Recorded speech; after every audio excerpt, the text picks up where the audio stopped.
Now I speak very carefully of what may have been the most difficult moment in all of this solitary journey to atonement. That concluding descent into the paralyzing despair of divine withdrawal, when he cries in ultimate loneliness, my God,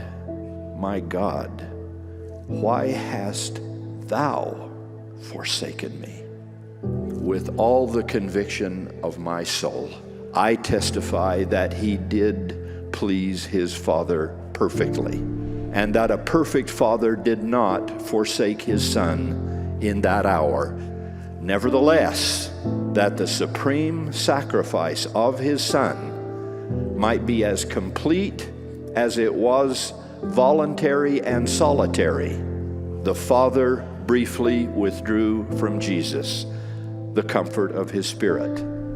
It was required, indeed it was central to the significance of the atonement, that this perfect Son, who had never spoken ill, nor done wrong, nor touched an unclean thing, he had to know how the rest of humankind would feel when we did commit such sins.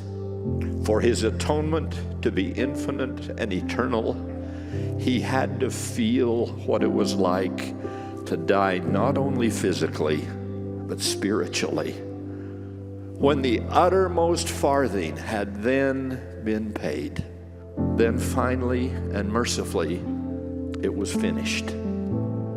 Against all odds, Jesus of Nazareth, the living Son of the living God, restored physical life where death had held sway, and brought joyful spiritual redemption out of sin and hellish darkness and despair. One of the great consolations of this Easter season is that because Jesus walked such a long, lonely path utterly alone, we do not have to do so.